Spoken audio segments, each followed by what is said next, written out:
Baik, Assalamualaikum warahmatullahi wabarakatuh dan salam sejahtera. Selamat datang tuan-tuan dan puan-puan untuk tutorial mingguan kita. Tapi kali ini lain sikit sebab kita gabung minggu yang ke-10 dan juga minggu yang ke-11. Dan saya harap awak tak rindu saya sangatlah. Paling penting awak settlekan pembelajaran mingguan 10, 11 tu. Okey, so minggu yang ke-9 kita dah pun lihat kepada bagaimana disaster management dibuat. To be exact, kita coin kepada term MCI, Mass Casualty Incident, dan kita tengok proses triage yang dibuat lah. Okay? So hopefully itu adalah pengenalan yang baik untuk anda tahu bagaimana orang kata isu ataupun cabaran yang akan ada dalam kita menangani kes-kes yang melibatkan ramai bangsa. Okay? Baik. Dan sekarang untuk minggu yang ke-10, 2 minggu lepas ataupun minggu lepas lah kan, kita belajar berkenaan dengan special population, dan minggu ini anda belajar berkenaan dengan environmental punya disease, betul tak? Okey. Baik. So tanpa buang masa, kita tengok kepada kita punya topik yang minggu lepas. Yang pertama iaitu special population. Special population, kenapa dipanggil special population? Atas sebab dua kaum ataupun golongan yang kita bincang dalam minggu yang ke-10 ini, dia agak berbeza sedikit bila kita nak menangani masalah yang datang dengan mereka. Yang pertama berkenaan dengan wanita yang mengandung, a pregnant lady. So pregnant lady secara anatominya, secara fisiologikalnya, dia akan berubah sedikit. Kan? Kalau kita tengok daripada awal kandungan dah mula ada tanda-tanda yang kadang-kadang kita nampak pun kesian, muntah, pening dan sebagainya. Kemudian bila baby makin membesar, kita akan nampak berlaku pula masalah-masalah lain.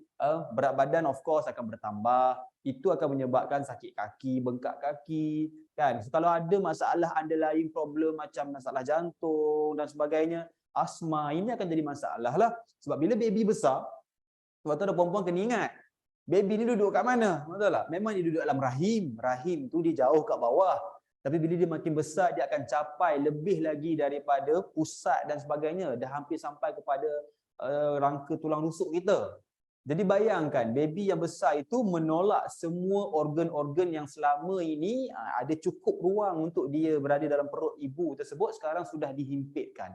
Sebab itu pedih ulu hati, mudah terjadi dan sebagainya lah. Kan?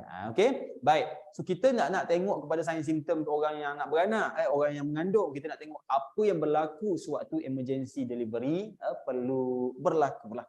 Kan? Kalau boleh kita nak semua ibu yang melahirkan ini berada di dalam jagaan orang yang dah memang pakar, iaitu bidan ataupun bidan ni tak mesti orang kampung, bidan dekat hospital boleh panggil bidan juga, midwife tu, dan doktor dan sebagainya. Okay, so what is basically delivery ataupun labor? It's a physiological process, maksudnya ia berlaku secara natural, ia memerlukan proses fizikal dan sebagainya. So it's a natural physiological process during in which the fetus ataupun janin akan dikeluarkan daripada kantung ataupun ruangan rahim itu sampailah keluar lah. Kan? Dan ia mestilah datang keluar sekali dengan bukan sahaja baby itu, fetus itu, tapi juga placenta ataupun dalam bahasa Melayu kita urin. Okey, so bila dah keluar elok, smart, handsome macam tu okeylah tu, itu maksudnya proses melahirkan lah.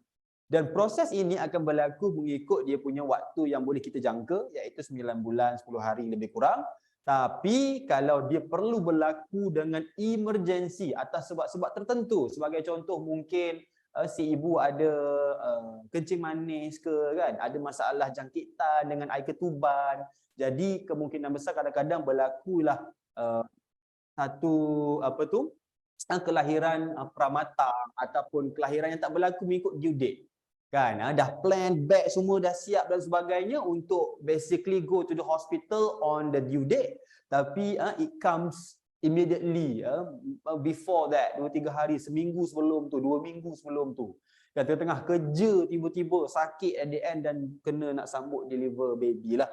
Terutamanya kalau dalam kes-kes disaster, kan, banjir. So apa yang boleh kita tengok bersama. Sebagai orang awam, bila kita kemungkinan besar nak kena train sikit, this is additional topic, okay? Maksudnya bila you guys nanti as an instructor deliver training untuk basic occupational first aid kepada staff ataupun orang lain yang kamu nak train nanti, topik ini tak akan masuk sebagai topik yang you nak kena ajar for routine dalam BOFA punya training, tak. This is for you extra knowledge as a trainer lah. Okay, baik. So kita tengok kepada, kita recap balik seperti yang anda dah belajar dalam minggu yang ke-10, apa itu stages of labor, stages of delivery. Ada 3 stage proses kelahiran berlaku, stage pertama, kedua dan ketiga. Pertama, stage yang pertama itu adalah apabila berlakunya bukaan rahim daripada tidak terbuka langsung kepada bukaan sepenuhnya, iaitu 10 cm. The process of effacement. Maksud effacement adalah rahim itu daripada dia keras, dia tebal, dia akan jadi lembik dan dia akan menjadi nipis. So bila dia dah efface, bila dia dah jadi makin nipis itu, maka bayi dah ready untuk keluar lah. So proses stage pertama ini yang biasanya orang tak tahan. Untuk orang yang dah melahirkan, kebanyakannya kalau you tanya, antara masa baby tengah diteran keluar ataupun masa menahan sakitnya nak melahirkan tersebut, bila you punya rahim tu contract ataupun dipanggil mengeras tu, mana yang dia lebih rela? Dia lagi rela sebenarnya masa dia keluar dan koyak tu kadang-kadang lah kan. Dia tak tahan sakit bila kita punya uterus ataupun rahim tu mengecut kan, dia mengeras.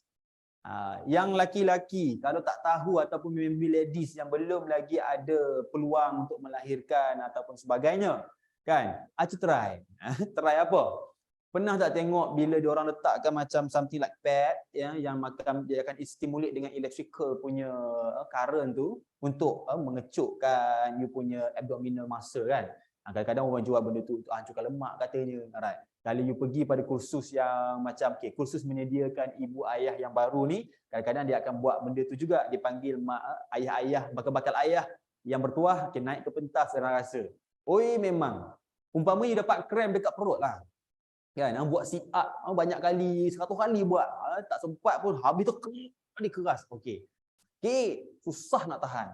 So sakit itulah biasanya yang dirasai oleh orang yang sedang rasa sakit-sakit sebelum dia melahirkan baby. So itu berlaku dalam fasa 1, stage 1. Kan? It can take up to 12 hours. Kan? Orang yang baru melahirkan anak yang pertama, dia mungkin lama sikit proses stage 1 ni. Jadi ini penting. Kalau untuk sangat penting sebenarnya bila berhadapan dengan emergency delivery kan, tiba-tiba jadi bidan terjun, you kena tahu, ini anak yang keberapa puan? Tanya dia. Kalau dia kata anak pertama, saya boleh berani jamin lah, lambat lagi baby tu nak keluar sebenarnya kan. Dia patutnya rasa sakit and then dia boleh pergi hospital, kadang-kadang balik semula ke rumah. So tak ada isu sangat.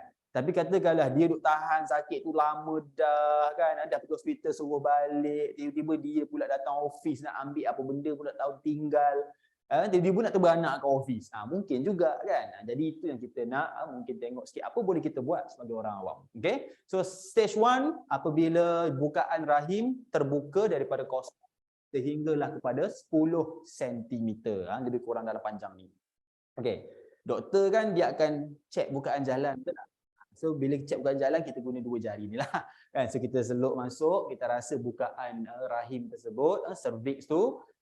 Kalau penuh, kalau jari saya, bila saya sambut baby dulu, dia kena buka betul-betul luas macam ni. Nampak tak dekat baju saya ni? Saya kena buat sampai saya rasa sakit. Maksudnya ini 10 cm lah.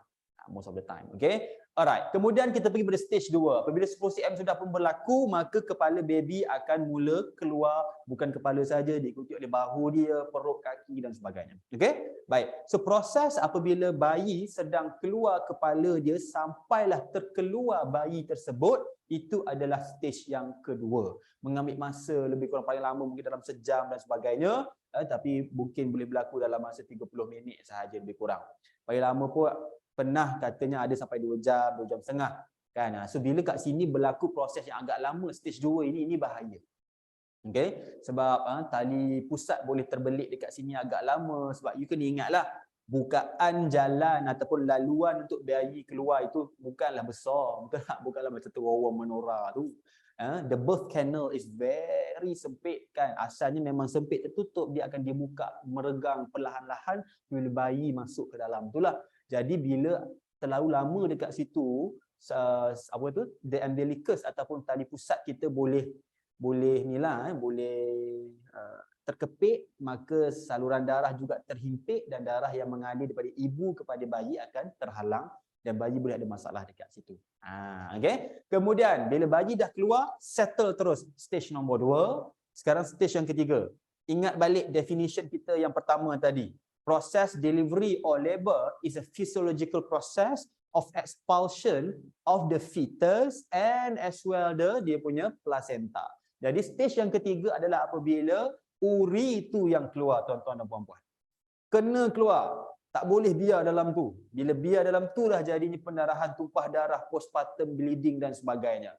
Dan bila ditinggal dalam tu lah tak keluar habis, dia boleh jadi infection, boleh menyebabkan septic shock, mangsa boleh mati juga dan macam-macam lagi. Okay. So 3 stage of labor, proses bukaan, persediaan untuk bayi itu boleh keluar, buka pintu, kemudian dia lalu ikut pintu tersebut. Dan kemudian sekali bukan sahaja baby sahaja yang kena keluar, apa yang kena keluar juga adalah dia punya teman dalam rahim, iaitu placenta ataupun uri. So itu 3 proses lengkap kelahiran. So kalau kita tahu pasal proses ni, maka kita tahulah lepas bayi keluar, you kena expect lagi untuk uri tu keluar. You tak bolehlah terus kan, potong dan sebagainya. Lepas tu, okay dah, jom pergi hospital tanpa expect apa-apa lagi dah. Mak akan rasa sakit lagi, dia akan keluarkan lagi uri tersebut. Bila uri tak keluar, then you have to focus problematic, bleeding dan sebagainya. Okay, baik. So topik ni biasa kalau saya mengajar dalam kelas, dalam training, tengok muka masing-masing nampak sakit. Saya tak tahu muka awak macam mana sekarang. Okay, baik. So for us to be able to be in that slides punya kata stage just now, we need to somehow detect lah ataupun fokus lah kan bila dia akan boleh berlaku lah. Delivery hanya akan berlaku apabila berlakunya tanda-tanda yang menyediakan ibu kepada proses stage 1 tersebut. Okey, baik. Ini adalah orang kata apa, hallmark signs ataupun red flag yang delivery memang akan berlaku pada waktu tersebut. Tapi dia tak adalah macam ikut turutan ke apa. Cuma pada saya, kalau awak dah nampak yang hujung sekali ni kan, crowning, nampak tak? Awak faham tak itu gambar apa tu? Ini anus wanita tersebut. Ini adalah asalnya bukaan faraj ataupun birth canal yang kita nampak macam kelapa ni. Ini adalah kepala bayi lah. Dan bila kita nampak macam dia nampak rambut bayi dekat bukaan keluar jalan bawah ibu tersebut, maka kita panggil sebagai crowning. Dah pakai crown kan. So bila crowning berlaku, memang bayi akan keluar dekat situ juga. Jangan delay, jangan suruh mak kepit kelangkang dia. Betul tak? Cik, jangan lagi cik, saya tak reti, kepit dulu kaki. Tak boleh, jangan tolak masuk balik. Ready je lah untuk sambut bayi keluar. Okay, so yang ni paling kita tak nak jumpa dalam ibu-ibu yang tengah sarap mengandung dan tiba-tiba komplain sakit, bila buka bawah nampak crowning. Kalau nampak crowning, ready, sambut je baby. Kalau tak nampak crowning lagi, kan, dia kata aduh sakit dah, apa lagi tanda-tanda yang pada kita, kelahiran boleh berlaku dalam masa yang cepat, dalam masa 30 minit dan sebagainya. Okay, first, kemungkinan besar you akan ada rupture of amniotic sac, iaitu pecahnya kantung air ketuban. Bila bayi, ingat dalam perut dulu kita pun macam itulah, awak je yang tak ingat. Dalam perut mak kita dulu rahim, kita berada dalam satu cecair yang dikandungi oleh satu sac ataupun kantung, dipanggil cecair air ketuban lah kan. So kantung tersebut dia intact lah, dia macam belon kan, tiba-tiba pecah. Bila pecah tu, bayi dah mula melekat dengan dinding rahim dan sebagainya, maka akan mulalah berlaku proses effacement stage 1 tadilah kan. Okay, so bila adanya rupture of amniotic sac, dia tak semestinya gushing of fluid lah, berbum dia keluar macam tu. Okay, kadang-kadang dia start dengan sikit dia basah je kan, tengok kain wanita tersebut, tengok seluar dia tengok basah, so mungkin dah pecah lah kan. And then kemungkinan besar lah dia takkan keluar pun macam air terjun keluar tu, tapi itu dah tanda-tanda lah tu, dekat lah. Dan sebelum tu akan ada dulu yang lain, iaitu ada mucus plug. Bayangkan in order to secure lagi baby dalam rahim daripada tiba-tiba terkeluar aja, okey, alright. Dan paling penting tak nak ada infection masuk ke dalam tersebut. Secara naturalnya akan ada satu tampalan apa orang kata gum, kan, dalam bentuk mucus, dalam bentuk lendiran yang agak warna merah kadang-kadang lah bila dia keluar tu. Dia panggil bloody show. Right? So mucus plug ni dia akan menampal pada kita punya pintu rahim. So bila that mucus plug ataupun tampalan stopper tersebut dah tercabut, maka dia akan diikuti biasanya oleh amniotic fluid yang akan gushing out lah.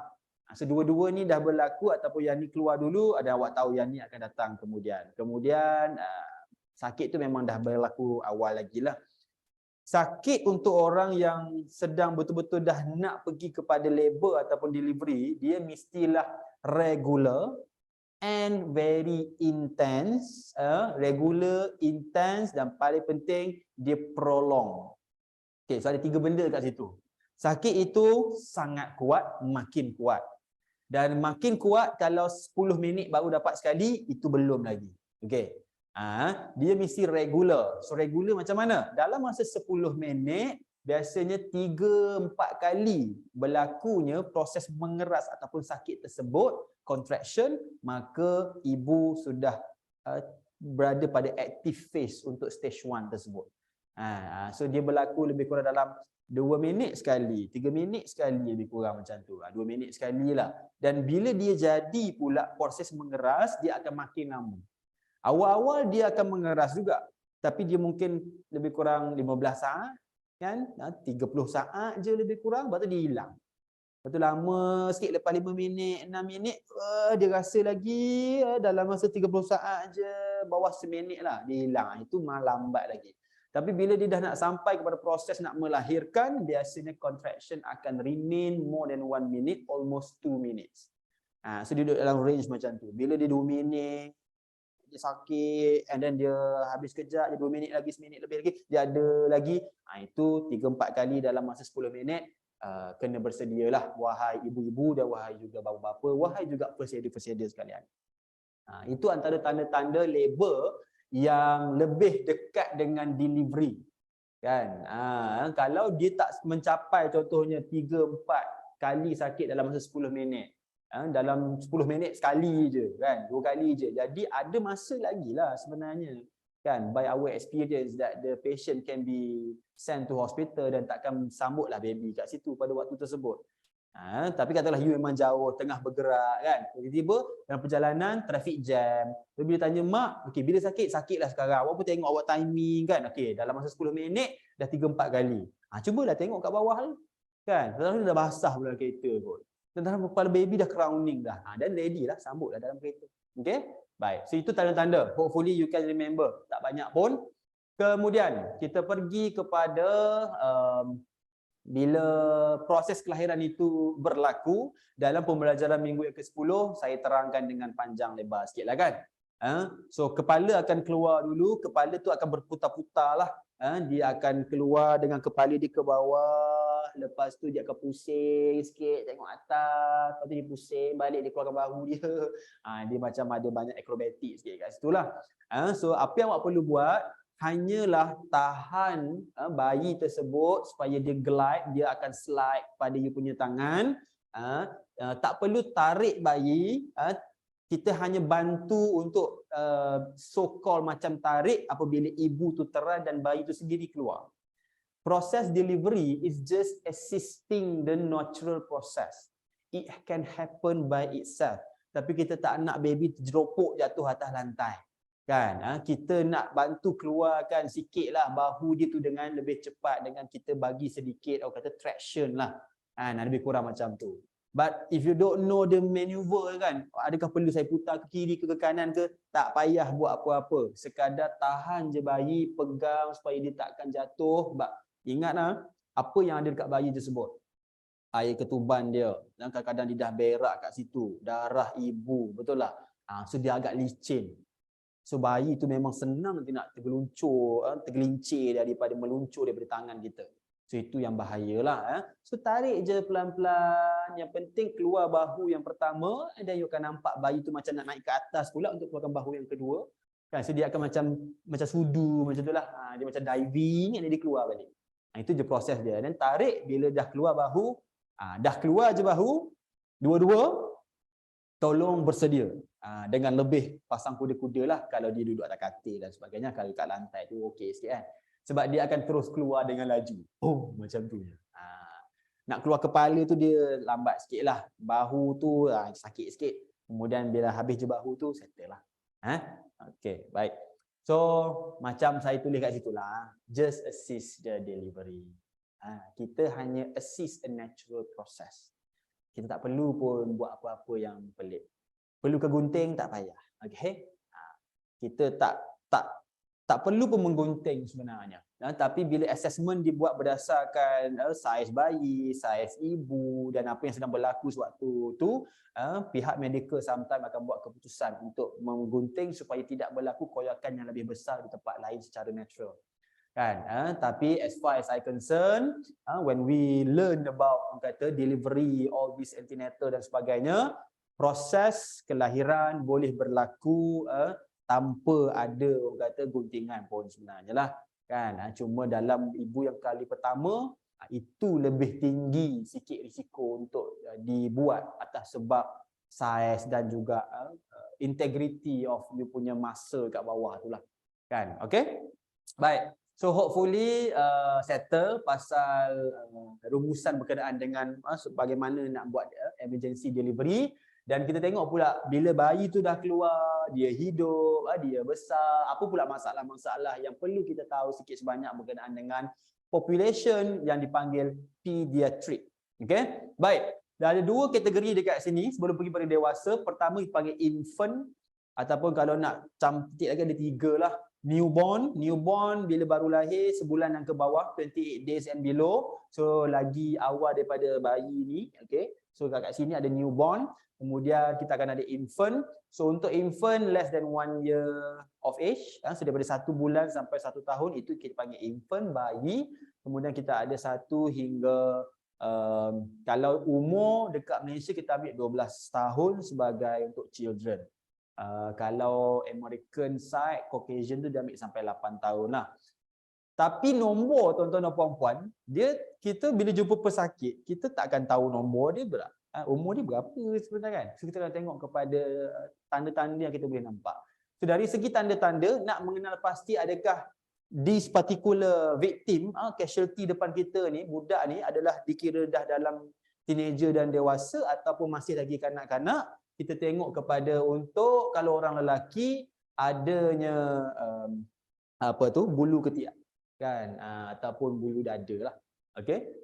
Tapi dia ada juga orang yang sampai ke sudah pun sebenarnya jadi bapa orang pun bulu dada tak ada, bulu ketiak pun tak ada kan, tapi jarang lah. Okey. So antara tanda antara nak bezakan orang dewasa dengan orang masih lagi kanak-kanak ataupun remaja lah lebih kurang, apabila mereka belum lagi ada bulu ketiak dia. Okey. Untuk perempuan pula, untuk girls kita akan tengok pada development of dia punya breast. Kan, bila breast tissue dah nampak prominent, itu maksudnya dia dah pun pergi kepada adult punya badan. Kan, dah ready dah untuk adulthood sebenarnya. Dia regardless of umur. Badan kita tak perlu dikategorikan berdasarkan umur kita sebenarnya. Okay, so itu dua cara lah.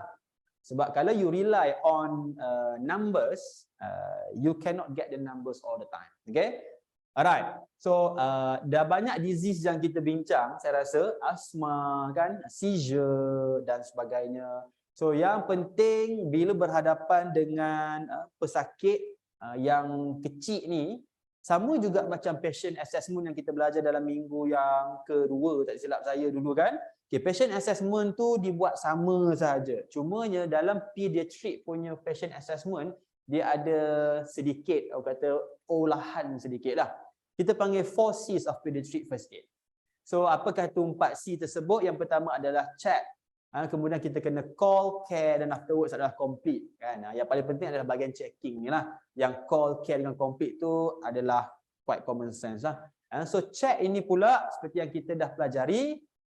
Nak mudah kita faham, kita gunakan triangle, pediatric assessment triangle ini.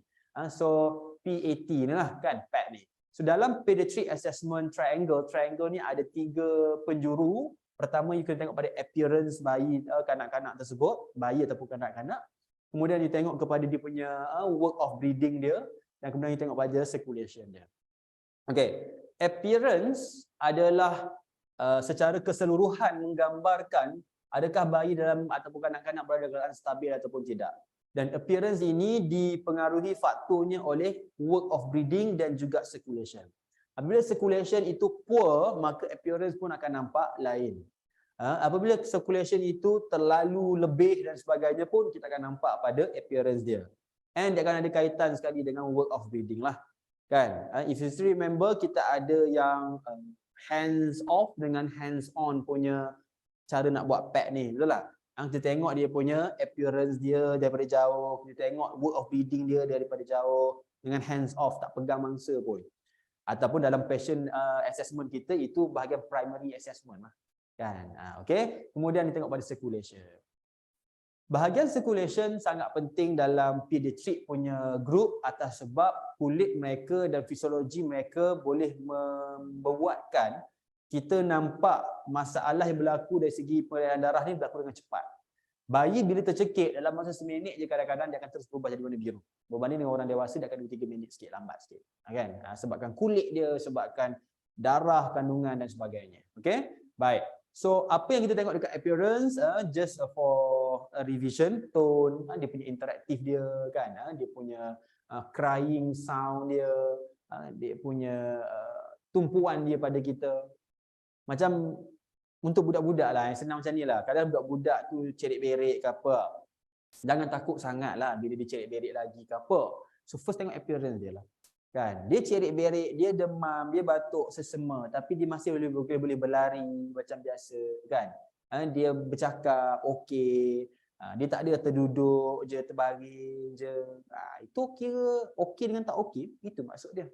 Sebab bayi atau kanak-kanak ni tak boleh nak cerita kat kita apa yang dia rasa. Kan? Mungkin kita tanya dia, kakak okey?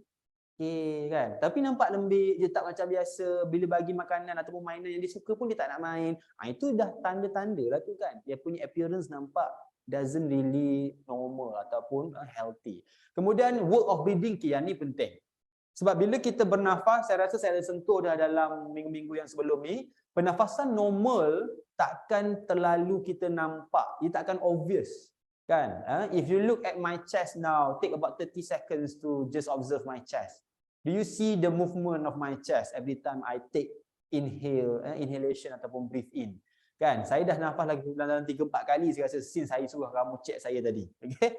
Awak takkan nampak sangat. Tapi kalau saya kan sambil cerita-cerita ni ada macam tu. Okay, something wrong lah. Dah asma rupanya dok bila bercerita.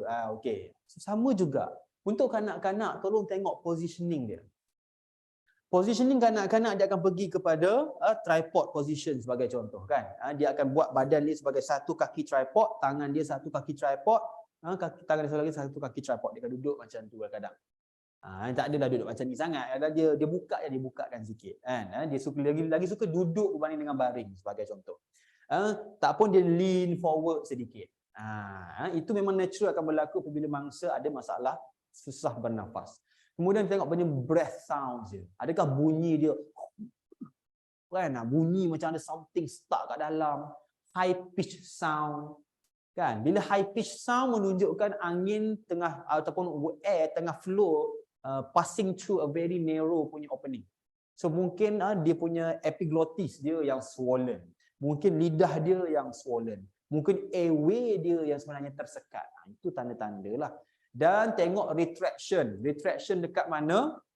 Bila bernafas, kita akan gunakan rongga thorax kita ni, dada ni secara keseluruhan dia akan bergerak cantik lah. Tapi bila otot-otot di antara tulang rusuk kita mula tenggelam, itu menunjukkan kita menggunakan accessory muscle, otot-otot tambahan. Terutamanya dekat sini ni kan. Dekat sini awak nampak saya punya tarik nafas, bagi kamera fokus sikit. Nah, gitu je yang paling biasa. Tapi kalau saya ni betul-betul sesak nafas, dia akan nampak macam tu. Nampak tak semuanya tenggelam, nampak macam orang kata, nampaklah segala lurah yang ada. So itu maksud penggunaan accessory and retraction of muscles tu. And nasal flaring, kan? Lubang hidung tu nampak kembang kempisnya, atas sebab dia cuba nak ubah pressure bila udara itu ditarik masuk lah. So these all are all signs menunjukkan pada kita yang mangsa jadi lebih teruk dah sekarang, kan? Kalau dia bunyi sekalipun tapi yang lain semua tak ada, then it's still okay. So itu yang bagi kita reassure, maksudnya bagi kita confidence, kan? Dan bila tengok pada circulation, of course sama ada dia parallel, mottling, nampak macam botchy kind of thing, nampak tiba-tiba patchy kan, macam merah-merah, biru-biru, dia nampak macam tak sekata kan, tiba dekat sini, kat sini. Itu pun menunjukkan masalah dari segi oxygenation dan juga perjalanan darah lah. Dan cyanosis lah sekali awak tahu, bila nampak biru. Okay, so cyanosis akan mula muncul dekat bahagian-bahagian mucosal layer, sama ada dekat bibir kan, around the eyes, dekat nail base kan, bahagian hujung-hujung kuku. Ini semua tanda-tanda yang bahaya, menunjukkan mangsa dalam keadaan yang agak serius, going to be critical soon. So perlukan perhatian pihak perubatan dengan cepat. Selagi mana tak nampak yang ni, walaupun dia demam ke, dia infection ke, okey lah. Okay, alright, baik. Saya harap awak faham lah, kan? Ini hanya rumusan sahaja. So and then you call, you care, then you complete. I don't want to really talk about this one. Okay, so itu adalah untuk minggu yang ke-10. What I would like to touch and discuss a bit with you today berkenaan dengan delivery, emergency delivery, as well as how do you manage someone that we call as kids or baby dalam kategori pediatrics. Ada 4 soalan, 4 ke 5? 5 soalan yang ditanya. Okay, minggu ni banyak soalan.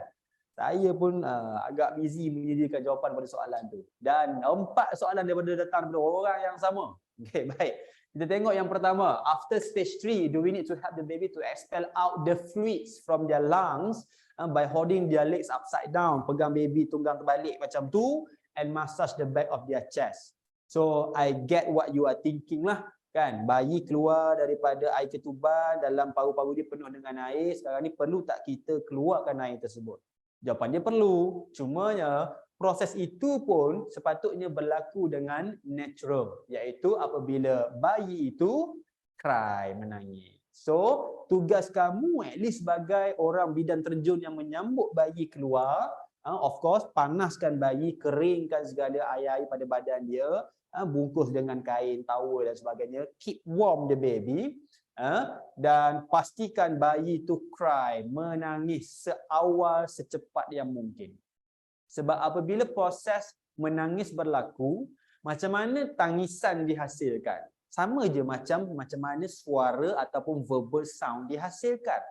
Udara perlu ada dalam paru-paru menolak keluar, maksudnya mengalir keluar melalui vocal cord kita, dan ada getaran yang menghasilkan bunyi yang akhirnya disempurnakan bunyi tersebut due to your tongue movement. Betul tak?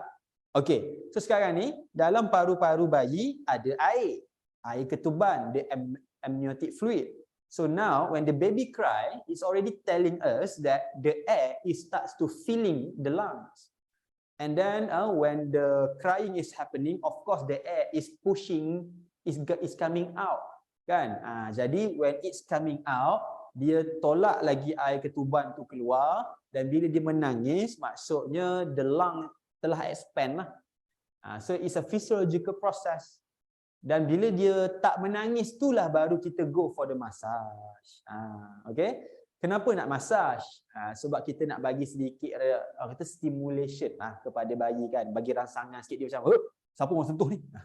Dia kurang macam check respon. Okay, so as I mentioned and I written over here, ensure that the baby cry, because this will help the process of expelling the fluid out. You don't have to hold the baby by the leg and then the head is basically upside down. No need. Itu tak sesuai sangat untuk bayi. Takut juga ada masalah dan sebagainya kepada dia punya kepala. And Kalau perlu, letakkan je baby tu dalam recovery position ataupun pada kita mungkin dalam keadaan mengiring untuk bantu proses bila dia menangis tu keluar air tersebut. Of course dalam dewan bersalin kita akan ada suction kita akan ada banyak kain kan. So at least kita ada kain lah kalau dekat dalam emergency delivery. So kain-kain tu lapkan je lah kan supaya bila you lap nanti makin kering yang air lain boleh gantikan kawasan tersebut. Suction mungkin tak boleh buat, tapi you bantu dari segi proses untuk letakkan bayi, kepala dia ataupun mulut dia kena lagi rendah berbanding dengan dia punya paru-paru. So that it's follow the gradient of the kecerunan lah kan. So actually handle macam untuk bayi yang tercekik yang kita bincang hari tu. Okay, thank you for the question. A very good question. Hopefully you are ready to sambut baby lepas ni. Kemudian, after the childbirth, if the newborn baby suddenly choke on their fluids, can we apply choking method management? Exactly, of course can. Kan itu je cara yang ada pun lah. Sebab kita tak ada benda lain, kan? Third question, what do we need to do if too much blood loss happen after delivery? Mother required CPR, but how to stop the bleeding? Okay, so dalam kes ni, mangsa sudah pun terlalu teruk sampai dah meninggal. Betul tak? Soalan ni lah. Tapi saya nak discuss dari segi macam sebelum dia meninggal tu jadi apa dululah. Okay, baik. This blood loss yang disebutkan much blood loss itu yang kita panggil sebagai tumpah darah ataupun postpartum bleeding dalam simple English lah kan. Okay, so bila berlakunya pendarahan yang terlalu banyak maka dia akan lead kepada hypovolemic shock yang kita belajar dan itu akan menyebabkan boleh kematian. Daripada mana darah ni boleh datang? Kan, kenapa proses kelahiran ada keluarnya darah? Kan, memanglah keluar darah. Bila bayi lalu dekat birth canal, kadang-kadang koyak sikit sebab bayi tu besar. Birth canal tu asalnya tak terbuka pun, betul lah, sikit je dia punya ruangan dia. So itu boleh mengoyakkan. Lagi uterine tu pun mungkin akan ada kerosakan iaitu kita punya rahim. Sebab bila placenta ataupun uri dalam kandungan dia melekat dia embedded within the wall of the uterus lah. So bila dia tercabut tu, dan luka berlaku lah dekat situ. Jadi darah keluar dari situ lah. Kan? So sometimes kalau tiada berlakunya blood clotting dengan cepat pada bahagian apabila uri atau the placenta is being detached from the uterine wall, maka itu yang menyebabkan berlakunya proses pendarahan yang tidak terkawal. Okay, baik. So of course this is a medical emergency. It must be handled as a whole and completely by our medical personnel. Tak bolehlah kita dekat rumah saja handle benda ni. But what we can do, we see it's coming, we see it's happening, then we need to do everything in our power untuk dapatkan dia sampai ke hospital dengan cepat ataupun pihak perubatan sampai. Okay, baik. So in terms of perlu tak how to stop the bleeding, saya rasalah sebab saya tak jumpa pula dia punya jawapan orang awam perlu buat apa dari segi apa yang biasa kita praktis dekat hospital kan. At least you can try to tak bagi darah tu gushing out, flowing je, dengan put direct pressure at the opening of the birth canal ataupun opening of the vagina dan letakkan kain yang banyak lah. Okay, and then perform CPR accordingly. Kalau dengan CPR itu perform, darah keluar sentiasa, actually you boleh tahu dah kan, the bleeding control is not happening and the CPR won't be able to revive the mother. And satu lagi point yang saya nak letak kat bawah ni adalah expect the worst lah, the mother can die in front of your eyes. Macam tu. Panggil lah pihak perubatan cepat sikit. Nah, so ini yang kita tak nak berlaku bila you lahirkan bayi dekat rumah. Yes, it's a natural process. It's a natural physiological process. Saya sendiri pun tuan-tuan dan puan-puan dilahirkan di dalam bilik di rumah, di quarters sahaja. I have 7 siblings including me, and so 6 other siblings. All the first 5 semua dilahirkan di rumah sahaja.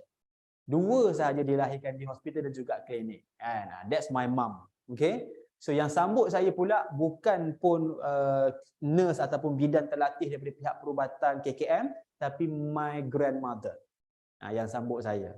Okay, so yeah, it can happen. Sebab if let's say at that time berlaku tumpah darah dan sebagainya, that's how mother basically at the end mati tanpa dapat rawatan yang cepat. Kalau di hospital, kalau benda tu berlaku, at least dan kita ada ubat kita untuk kecilkan saluran darah yang sedang berdarah. We have medication to control the bleeding. We have immediate access kepada emergency punya operation theater untuk kita masuk dalam dan terus hentikan pendarahan, buang rahim dan sebagainya. Higher chance lah, kan? Itu je. Okay? Baik. So to answer the questions, how do you stop the bleeding? You can't do much to stop the bleeding without supporting with medication and everything, but you can apply direct pressure as much as you can at the outside sahaja. Kemudian just do the CPR as what you see fit. Itu yang saya punya jawapan lah. Okay? Baik. The next question is, how long do we need to monitor the child condition, especially when their head hit hard the object? Okay, and is it okay to apply ice or the swollen part of the head? Some use boiled eggs to reduce the swollen part. Okay, baik. Kalau use boiled egg tu makan je lah. Okay, baik. Ini berkenaan dengan pediatric, bukan berkenaan dengan labor atau emergency delivery. Apabila kepala seseorang kanak-kanak ataupun mungkin bayi terkena kepada dinding ke benda-benda yang keras, apa yang kita bimbang? Kan? Apa struktur yang dalam kepala? Kita belajar dah pasal head injury previously, kan? Sama je. So akan ada scalp, akan ada skull, akan ada brain. Tiga-tiga ni boleh cedera. And so apa yang kita perlu tahu, kita kena monitor dululah. Of course external bleeding, kalau scalp tu dah pun tergoris ke, ada laceration dan sebagainya, dia akan berdarah dan you stop the bleeding. Kalau dia tak ada bleeding yang eksternal, dia mungkin akan ada lebam dan bengkak disebabkan pendarahan dalaman yang berlaku dalam bawah kulit kepala dia. So bila ada benjol yang swollen ni yang orang biasanya letakkan telur lah, tak pun ambil kain, hembus sikit letak kan, do the compression. Since it's a bleeding, maka kita akan lawan sama macam rice technique lah, sprain and strain. Kita letakkan je benda yang sejuk sikit, ice ataupun cold pack, buat cold compression untuk kecilkan saluran darah dekat pendarahan tadi, maka kita boleh bantu proses pembekuan darah berlaku dengan lebih cepat. Okay, so use ice, okay, no problem. But how long you want to monitor?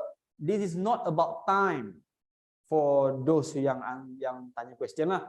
This is about the sign and symptoms and the severity. So perform your patient assessment, perform your pediatric assessment triangle tadi, check for signs and symptoms. Apakah tanda-tanda yang kita nak tengok dalam orang yang terkena kepala dia, kita takut dia dah ada pendarahan dalam tengkorak menyebabkan tekanan dalam otak tinggi kan? Okay, antara benda-bendanya adalah the child starts to vomit. Kan? Right after the incident, he or she vomited. Itu kemungkinan adalah satu tanda-tanda menunjukkan pressure dalam tengkorak dia sudah pun terlalu tinggi disebabkan pendarahan. So it's not good lah. Kemudian mungkin dia complain of severe headache, blurry vision, apa lagi? Tiba-tiba berlakunya sawan selepas daripada dia ada accident tu tadi. This is all happen immediately lah kan, in 1 or 2 hours dan sebagainya. Dan cuba tengok juga right after the incident, do we have anything coming out from the ear or the nose in the form of colorless fluid, which is the cerebrospinal fluid. Kan? So kalau dah keluar air cecair macam tu menunjukkan berlakunya keretakan kepada tengkorak. Kalau tiada cecair, mungkin tak retak, mungkin je lagi, tapi mungkin less likely. Tapi bleeding boleh berlaku dalam otak juga dan itu akan ada tanda dengan yang saya sebutkan tadi. Ini ada tanda-tanda yang I believe the most important sign symptoms that you need to make sure you know and observe right after the incident. In order for you to determine whether this is going to be a severe case, is it progressing, becoming bad or not. Kalau dia tak ada apa-apa masalah, moving okay sahaja, tak ada masalah dari segi balance dan semuanya, should be fine untuk for you to monitor. Kita tak akan pergi untuk buat scan pun. Hanya bila ada kes-kes macam ni sahaja baru pihak hospital pun akan buat CT scan ataupun mungkin MRI dan sebagainya. Okay? Alright. Baik. Soalan seterusnya. Banyak soalan minggu ni. Apakah tindakan yang boleh dilakukan sekiranya keadaan ibu bersalin tidak stabil dan kita berada di situasi tiada alat bantuan yang cukup? Sudah. Betul tak? Contoh, unstable breathing or SpO2 drop. So, problem yang saya nampak kat sini adalah oxygenation dia tak bagus lah. Kan? Kenapa boleh jadi unstable breathing? Mungkin dia ada underlying medical condition kan, mungkin dia ada weak heart dan sebagainya. dan tiba-tiba kena beranak pula. Jadi masalah dalaman dia yang ada tu pun jadi exaggerated. Kan? Contoh jadi asma, hypertension ke ataupun heart attack ke. Okay. So that one treat je apa yang Yuyah pernah belajar lah. Kita treat symptomatically. Maksudnya treat symptom dia. Tapi kita nampak dia dah mula kacau airway kan. Remember back trainers ataupun instructor sekalian. Our main role as a normal first responder is to make sure that this mother survive herself. Sebelum kita fikir pasal bayi dan sebagainya lah kan. Okay, alright. Baik. Sebab ini kalau kita selamatkan bayi, mak tu kita tak selamatkan, kalau you dapat keluarkan bayi dan sebagainya tak ada masalah. Tapi kalau dia belum keluar, ya, you sibuk nak selamatkan bayi, nak tarik macam mana kan. Mak kalau mati, bayi mati lebih kurang macam tu. So we try to save the mother lah. Okay. So saving the mother, of course, you must make sure that she must be able to breathe in all the time. So you kena ensure airway patency. Kan? Macam mana nak ensure airway patency? You buatlah prop up position, paling kurang mungkin 45 degree kan. Ataupun open the airway by head, tail, chin lift. Itu je lah yang kita boleh buat dan sepatutnya buat. Kalau dengan buat benda itu pun dia tumbang juga akhirnya atas sebab berlakunya internal bleeding kemungkinan besar kan. Ataupun dia dapatlah benda-benda lain lagi, jantung dia ada masalah. Nothing else that you can do dari segi CPR je lah lepas tu kan. Try to revive the mother. Tak payah fikirlah pasal anak dia yang sedang dalam proses kan nak keluar semua tu. Selamatkan mak dia lah. Yang kita nampak dululah. Okay. And of course, chase your 999. Maksud chase saya tu, awak bagi tahulah. Kan, cepat sikit tu kan. Mak dia ni nampak makin tak ada respon dah ni. Cakap mengaruk dah ni kan. Bleeding berlaku, saya nampak vagina dia dah ada bleeding banyak dah ni. Saya cuba dah letak kain tapi tak berhenti-berhenti juga. So many things that you need to inform them so that they know the progression of your patient. Hopefully, my answers is sufficient to quench your thirst of FAQ. Alright, sebab saya nak move on kepada minggu yang kali ini, minggu ini iaitu minggu yang ke-11 berkenaan dengan environmental and biological hazard. Okay? Baik, tak panjang untuk yang ni, senang je. So environmental and biological hazard is talking about other things that surrounding us yang boleh menyebabkan masalah kepada kita. Datang dalam bentuk flora dan fauna. Kan? So flora, pokok-pokok ke, masuklah saya rasa iklim sekali lah, weather dan sebagainya, dan fauna, binatang-binatang ni semua lah. Okay? Baik, first kali on top of the list kita cerita pasal patukan ular. So ular secara nak rumusan ada 3 jenis yang berbahaya dekat Malaysia ini. They are venomous but they are not poisonous. Things that normally akan berlaku case adalah cobra, so dalam group Elapids, sebab dia jenis yang banyak dan suka mematuk orang. Okay, alright. So seperti yang kita dah pelajari, untuk patukan ular, ular tersebut perlu menyuntik dahulu bisa dalam gland, dalam kelenjar dia ni melalui fang ataupun taring dia ke dalam kita punya sel tisu. Kan? Ada satu ular lah yang boleh sembuh tu, the Najah sumatrana nama dia. Dia boleh sembuh lebih kurang dalam jarak 3 meter. Tapi bila dia sembuh sekalipun, dia hanyalah topikal kan, dia hanya kena pada kulit, kita akan mungkin rasa pedih-pedih dan sebagainya. Kalau kena dekat mata bolehlah jadi masalah buta dan sebagainya. Okay? Tapi it won't go into the body dan menyebabkan masalah sistemik yang lain lah. Kan? So the envenomation must happen. The word is envenomation. Maksudnya venom perlu disuntik masuk ke dalam badan kita untuk betul-betul dia menyebabkan kematian boleh berlaku. Okay? So selagi mana ular tu tak patuk kamu dan masukkan bisa, selagi itulah okey. Kok-kok dah dia hanya, ular tak ada gigi. Dia dah macam tu je. Tak ada masalah lah. Kan? Ataupun dia sebenarnya terkejut je. Sebab kalau saya rasa saya cerita dalam pembelajaran minggu ke-11 kita, ular ni, kita nak kena tahu dulu bila patient tu dipatuk, apa yang sedang berlaku. Kan? Adakah dia sedang sebenarnya menebas-nebas dia punya lalang dekat belakang rumah dia kan? Tiba-tiba dia terkena lah. Sebab ular tu pun tak sedar yang kamu datang, kamu pun tak tahu ular tu ada. Tiba-tiba dah jumpa, dia terkejut, kamu terkejut. Betul tak? So bila patukan terkejut itu mungkin tidak membunuh pun, sekadar menggigit untuk bagi amaran, mungkin bisa tak masuk. Sebab we noted bila kes-kes macam ni, mangsa tidak menunjukkan berlakunya suntikan bisa yang terlalu banyak masuk dalam badan, ataupun kadang-kadang menunjukkan tak ada bisa pun masuk walaupun ada kedua kesan patukan. Okay. Tapi kalau kita ni pergi buru dia, betul tak? Dia dah lari, kita kejar juga. Dah bagi amaran, dia lari, awak kejar lagi. Tak pun awak memang buat dia marah, memang dia nak bunuh kamu, betul tak? Saya pun bunuh kamu kalau kamu buat saya macam tu. Okay. So, right technique tolong ingat, reassure the victim not to move. You must immobilize the patient's punya part yang kena, patukan, get to hospital and tell the doctors apa yang berlaku. Okay, now let's move into the practicality of management of first aid dalam snake bite, iaitu the immobilization. Ingat lagi, dia punya balutan adalah the pressure bandage immobilization ataupun PBI. Kan? Apa itu PBI? Dia adalah satu gabungan di antara anggota badan tersebut jangan gerakkan, dan kita kena bagi sedikit bandaging supaya kita bagi pressure sikit supaya bisa tak mengalir dengan cepatlah. Okey. Kebanyakan daripada kita, orang awam dan sebagainya, dia terlalu ikat dengan ketat bila kena patukan ular, maksudnya memasang tourniquet. Pemasangan tourniquet dalam patukan ular adalah sangat tidak sesuai atas sebab ia menghalang bisa daripada mengalir from distal part to the proximal part to your heart. What is distal dan proximal? Daripada jauh kawasan tersebut pergi lebih pada jantung dan boleh tersebar ke dalam badan yang lebih banyak lah kan.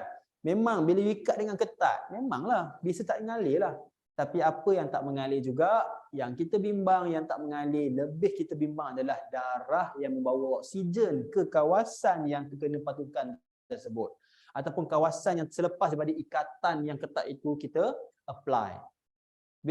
This will cause gangrene, betul tak? Cell death. Ini kadang-kadang kaki, tangan, mangsa mati lebih awal atas sebab tidak mendapat oksigen instead of because of the kesan of the venom tersebut.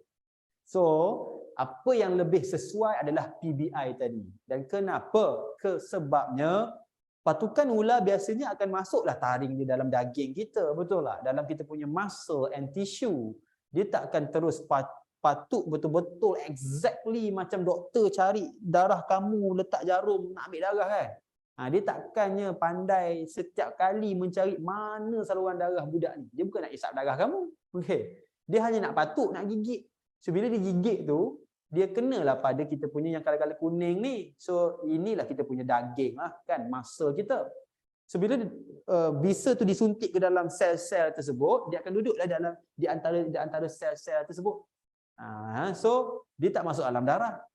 Kan? Untuk dia masuk dalam darah, dia kena ada proses yang agak panjang. Pertama sekali, biasanya cecair-cecair di antara sel-sel kita ini akan dengan mudahnya masuk ke dalam benda yang kali hijau ini. So as a recap, in our body we have two main circulatory punya sistem.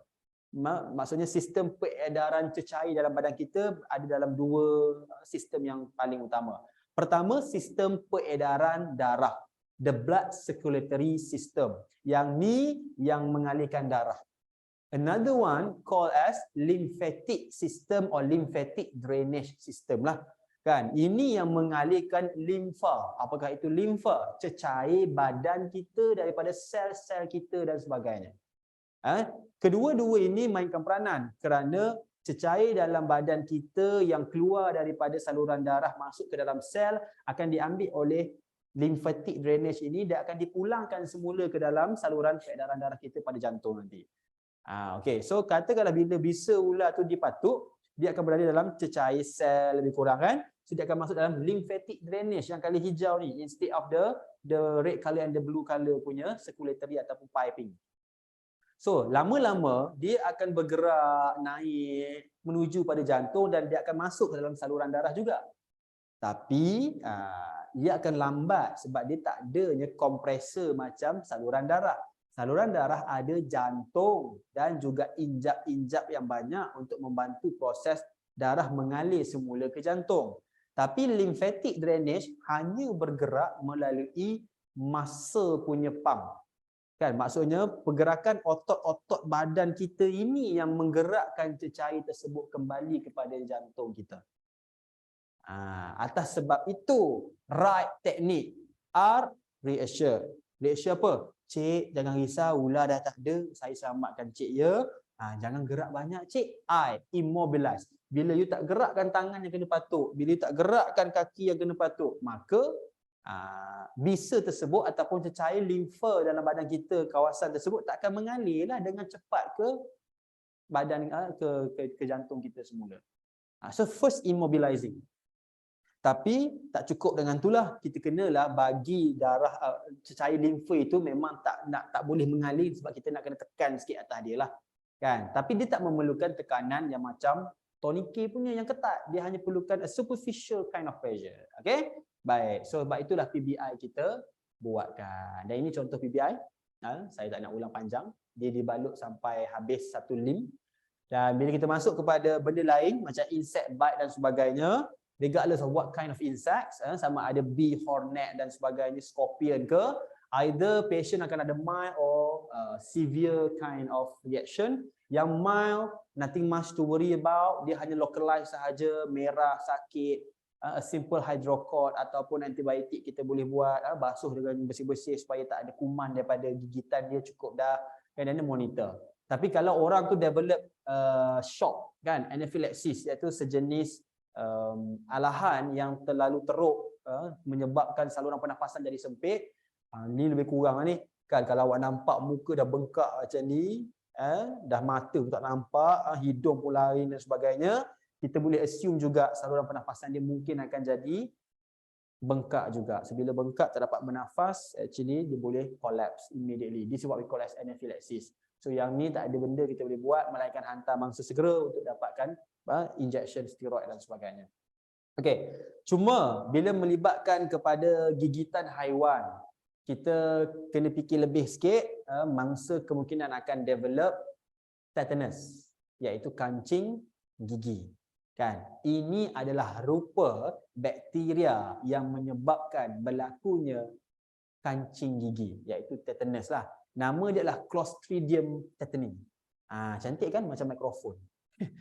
So inilah punca berlakunya kancing gigi tersebut. Apakah itu kancing gigi? Tetanus. Apabila bakteria Clostridium tetani berada pada permukaan tanah, dekat apa lagi, paku-paku berkarat, besi-besi berkarat kan, dia dekat environment kita je kan, sama ada terkena luka disebabkan objek-objek tersebut ataupun kadang-kadang dia mungkin berada juga pada haiwan punya kuku, gigi kan, maka kemungkinan besar kita akan develop lah tetanus, iaitu kancing gigi.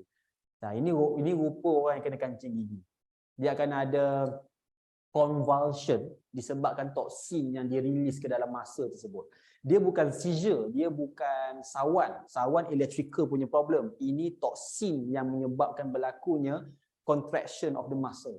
Kan? Ini adalah bila the jaw is locked. Kan? Dia memang tak boleh nak relax dia punya muka dia. Kita nampak macam ni lah. Dan kalau badan tu kadang dia akan melengkung macam tu atas katil. Ini sakitnya kancing gigi lah, sakit. Dan kadang-kadang boleh affect pernafasan. So sebab itu kita kena dapat konsultikan kalau kawasan tu betul-betul nampak kotor dan teruk lah, and monitor. And kita bercakap juga pasal gigitan haiwan. Gigitan haiwan yang kena kita bimbang sikit selain daripada tetanus, yang lebih menakutkan adalah rabies ataupun anjing gila kan. Kalau kat kita panggil penyakit anjing gila. Tapi rabies ni tak semestinya duduk dalam anjing. Jangan ingat anjing je ada kat Malaysia ni je anjing. Kalau dekat Amerika dan sebagainya tu dia berada dalam apa? Rakun kan, kelawar, musang, ada. Semua. Kalau kat Malaysia ni monyet tak pun anjing. Itu yang biasa ada rabies ni. So apakah itu rabies? Sejenis virus. Kalau tadi tetani, Clostridium tetani adalah bakteria, rabies ni adalah virus. Dia adalah kumpulan Lissa virus ke atas. Ini rupa bentuk dia, comel, tapi boleh membunuh. Apa yang berlaku apabila gigitan daripada anjing biasanya yang sedang menghadapi jangkitan rabies dalam badan dia, gigit seseorang, maka berpindahlah virus tersebut dengan air liur dan gigitan dia itu ke dalam badan mangsa. Kan? Melainkan dia dah disuntik dengan vaksin untuk melindungi dia daripada penyakit rabies. Okey. So bila dia masuk dalam badan, virus ni dia akan mula beranak pinak dan dia akan serang kita punya sistem saraf. Kan? Dia masalah dia serang sistem saraf. Awal-awal dia akan nampak macam demam biasa. Sakit, lemah, macam flu lah. Lepas tu dia akan hilang kadang-kadang tu. Tapi bila munculnya tanda-tanda yang central, iaitu bila dia dah nampak dia ada masalah dari segi dia punya fokus dia takut air lah, dia mula nampak macam mental tak betul. Itu menunjukkan virus tadi rupanya dah sampai pun kepada kita punya central nervous system, kita punya taraf tunjang otak. Bila dah sampai ke otak ataupun saraf tunjang, mangsa confirm mati biasanya. Ini masalah dengan rabies. Tak silap saya, berdasarkan apa yang saya faham sampai sekarang saya baca last updated knowledge dan sebagainya lah, tak sampai pun saya rasa 20 orang dalam dunia ni yang dah terkena rabies infection yang survive setelah orang tunjukkan semua tanda-tanda yang pelik yang tu. Dah sampai central. Yang lain semua meninggal lah. Kan? Sebab tu kalau awak baca dia akan kata infection of rabies when it comes to severe almost confirm die. Macam gitulah, confirm die. Okay, so ini contoh-contoh binatang tersebut yang boleh buat. Dan kita kena betul-betul ni lah, sebab bila bercakap berkenaan dengan bacteria infection ataupun viral infection, kita kan dah biasa dengan satu istilah kita panggil incubation period. For COVID-19, we have 2 weeks incubation period. Betul tak? Maksudnya, kalau kita dah expose kepada orang tersebut, walaupun lepas 2-3 hari kita tak show lagi kita ada tanda-tanda COVID-19 infection, it could up to 10 days later baru kita dapat sebenarnya jangkitan tersebut, because dia perlukan masa lebih kurang selama itu sebelum dia menunjukkan diri dia. Tapi untuk rabies, it takes about 2 months sometimes. Kan? Tak silap saya 60 hingga 90 hari, maksudnya 3 bulan.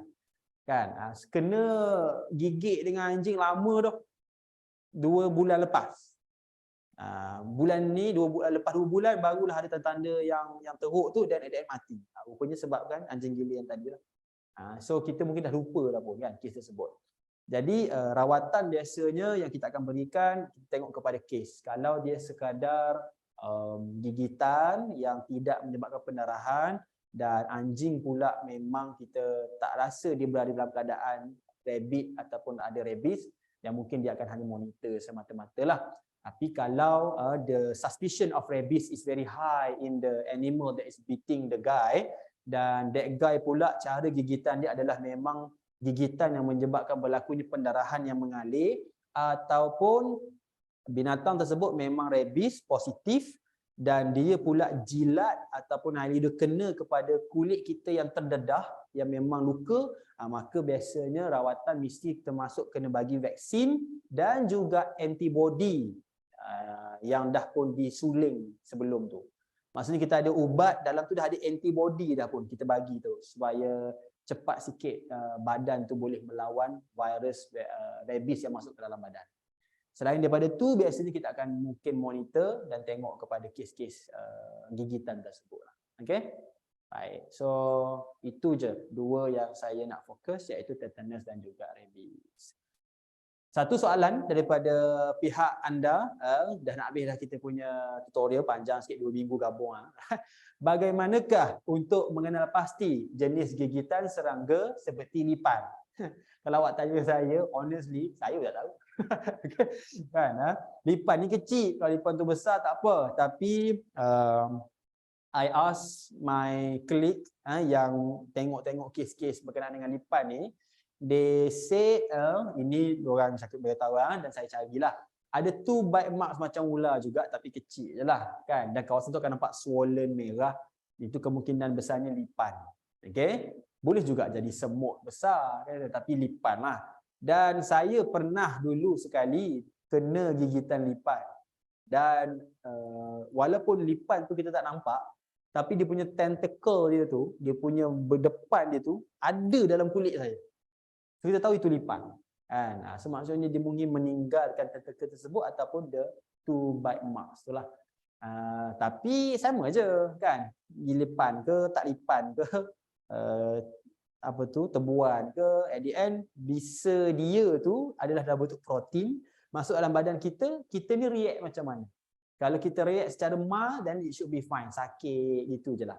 Tapi kalau kita ni adalah jenis yang allergic and then react secara allergiknya pada bisa tersebut, maka boleh develop anaphylaxis, maka itu yang akan menyebabkan masalah kepada pesakit. Selain daripada tu, dia hanyalah sekadar localized simptom, merah, bengkak, sakit, katal macam tu. Rawatan sama sahajalah. Okay? Baik. So, itu sahaja untuk hari ini. Sebelum kita buat tutorial yang last kali, sebab minggu depan adalah minggu yang ke-12, your final weeks of your phase 1 for instructor development program. Finally, betul tak? Cantik pula dia berakhir sebelum raya. Saya tak tahulah awak buat ke tidak study minggu ke-12 tu minggu depan ni, sebab mungkinlah dah prepare nak raya dan sebagainya. But kalau boleh habiskan terus. Tapi tutorial kita takkan ada untuk minggu depan untuk bagi laluan kepada berhari raya, dan juga tak silap saya pada minggu selepas tersebut pun. Jadi kita bawa kepada tarikh bulan Mei kan, untuk kita punya tutorial lah untuk bulan 12. Sebelum kita berjumpa akhirnya pada fasa 2 pada akhir bulan 5 nanti. Terima kasih ladies and gentlemen for your unwavering attention and attendance. Thank you so much siapa yang join saya hari ini. Saya mention lah Nazran dan juga Michelle. Thank you. And for those asking questions, thank you so much. Your questions basically educate your friends as well. And I hope you have done your study accordingly, understand especially the whole concept of basic life support, patient assessment, how to apply that one, and ready for your next phase of your IDP later on. Tapi kita akan ada lagi untuk minggu yang ke-12. So itu sahaja. Happy holiday dan selamat hari raya kepada semua, sama ada yang meraihkan ataupun yang turut meraihkan holiday tersebut, Muslim dan non-Muslim. Itu sahaja. Terima kasih. Assalamualaikum warahmatullahi wabarakatuh dan salam sejahtera.